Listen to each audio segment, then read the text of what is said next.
Welcome back once again, and today we've got a Diamond 5 game of Strongholds on Streets. So we're going to be focusing particularly on outplay potential for this video. We're going to be focusing on, when should I have rotated? When should I have played with my team and that sort of thing. And I'm going to try and give you some strategical thinking tools to help you win your Stronghold games. So let's get on with the video. So as far as I know, this is a pre-made 3. You can see that the current player, Killer Lazy Boy, is about to be Diamond 5. And essentially we're looking for the strong start. So the strong start here would be someone going top A, someone pushing the shotgun, someone going for rockets, and someone pushing B. You want to be really careful if you're the guy top A. You don't want to be getting shot from balcony. The guy going B wants to see if he can get some shots on the stalker rifles. Going up. Trying to get some shots there, putting some pressure on.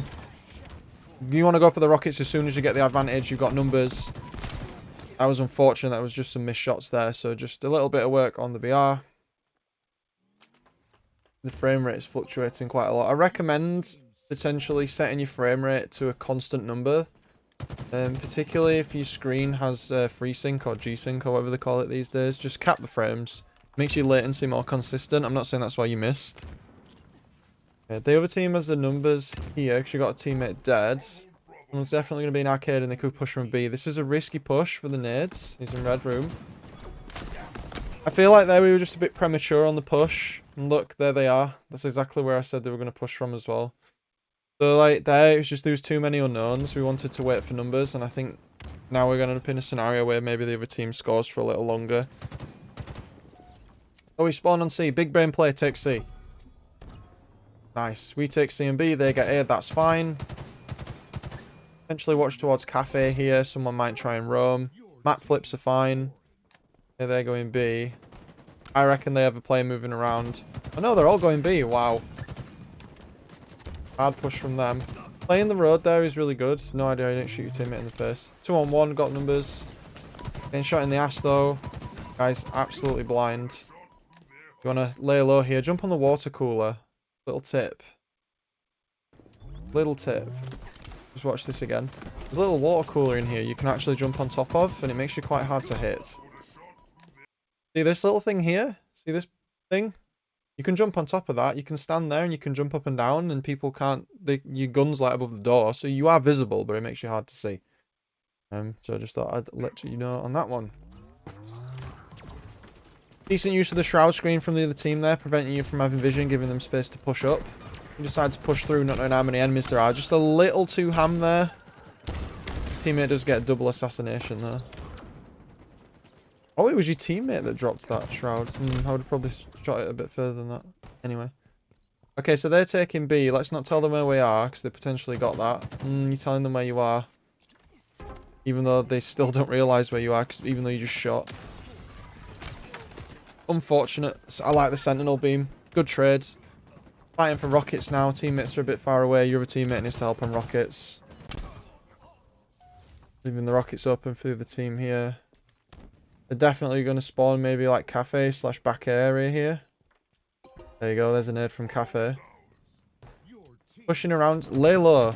Oh, okay, we're in a fight. That's good. Probably wouldn't have gone this way. And if you throw in the nade, you're telling him where you are. A lot of players in this lobby are mega overcommitting to fights. Almost like there's a bit of ego challenging going on. I mean, my playstyle is a lot more defensive, so I would sort of let you walk into the own trap. Like this. This is fine. Maybe go trash. Okay, there's someone in B. Yeah, you got the shot. Ooh. Where was that guy? Is there anything to suggest that we saw him?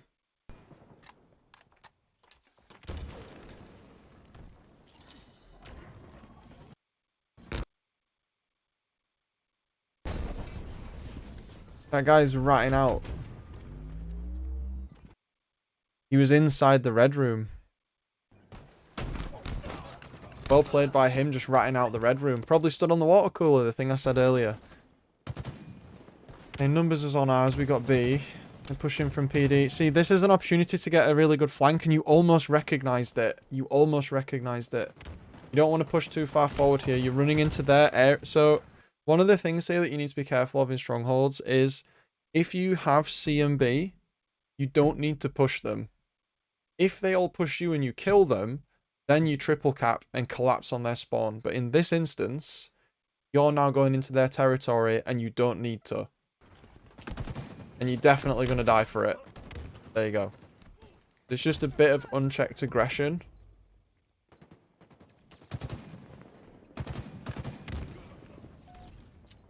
Always think about if you're moving into their area or if you're in your area. This is a good opportunity to get a flank, but there's 2 enemies in the mid. I want to challenge this. That's a decent place to stand. You got Zachary to help you out. Stay low. You know this other guy's around you. There you go. That's fine. Probably would have walked backwards instead of forwards, but hindsight's 20/20. Okay, so now they're 2 down. Where we spawn is going to tell us where they spawn, because they're going to spawn first. Okay, they're definitely spawning sort of like round the corner here towards Calf and towards C. So expect a fight from that direction. Oh, they pushed up B. Oh, there's the counter here. So that's the guy we were talking about. And then he was behind you knowing that you were there. Unfortunate. So they actually split pushed there, the other team. That is a very good tactic to use. As always, we only get the POV from the player who sends this in. We specifically do these videos without outlines turned on because it heavily biases the coaching process. So sometimes I am going to watch these for the first time and I'm going to guess wrong what's going to happen. But always watching the other side. Oh, you didn't pick up the bandit? He's got to go for the over. Oh, it's gone. Go get the bandit. So good. Such a good weapon. If you're on mouse and keyboard, you learn how to play bandit. Because if that thing ends up as the starting weapon, your CSR is going to go up by like 100 if you can use it. VR sucks on mouse and keyboard. Bandit rules. Get practicing bandit, friendos. That guy's in a very bad position. Holding out arcade here. Not trying to over push. You want to hold here. Maybe have a look over plants. This is fine. This is very good.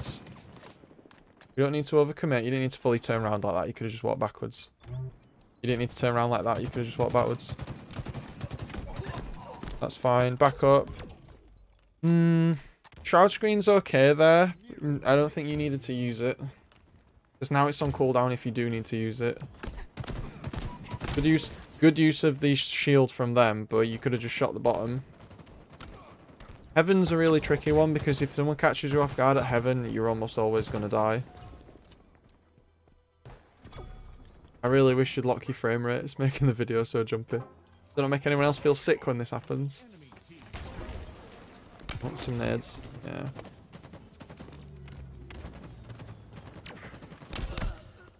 Okay, where we spawn is going to tell us where the enemies are. Right, the enemies must be at B side. Expect to push from driveway or B stairs. That guy, Binker Boinker, should have waited. Zachary's pushed out on his own. Your last teammate's at shotgun on his own. Don't push. Do not want to push in this scenario. You want to stay put. There's nothing you can really do as a one-man army unless you have a rocket launcher.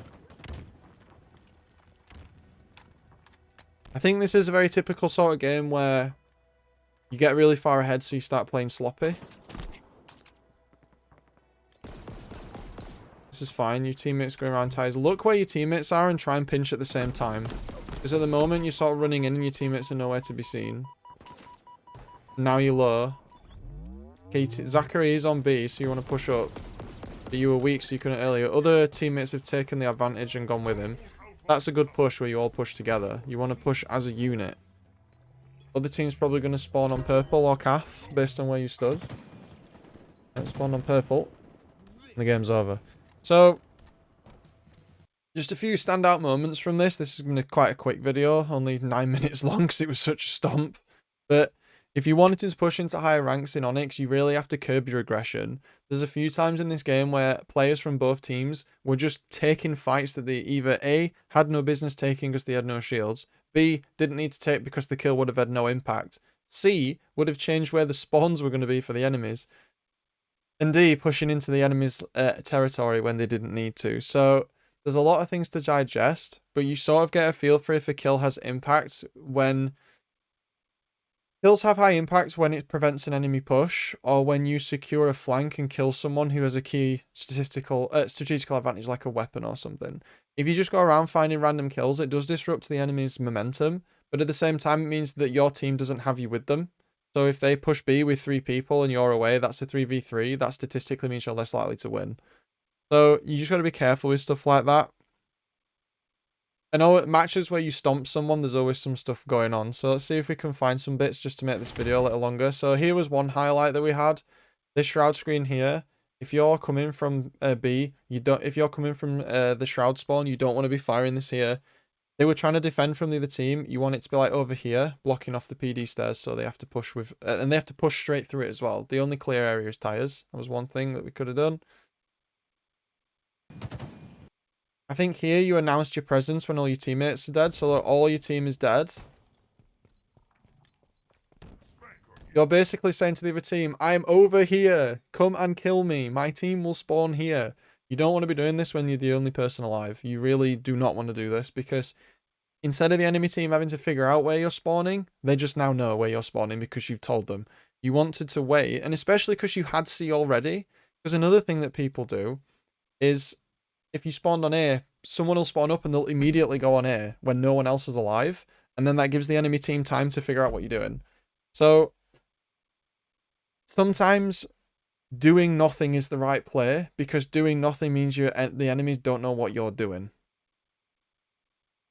And they're sort of the main points that I want to say. So I don't want to drag this on any longer. This is quite a short one, 11 minutes long, but I was going to release 2 videos today. So I hope this helps. If you're any rank, all the way up to sort of Onyx 1700s, although that's probably a push, feel free to send a video. Feel free to get in the Discord and have a chat with me. I'm looking for some people to do some new content with. There's more info on the Discord. We're closing in on 1,000 subs. There'll be more stuff on that soon. And really, I just want to thank everyone for the amazing support of the channel. I know I keep saying this, but the channel has absolutely blown up in the last few weeks in Season 3.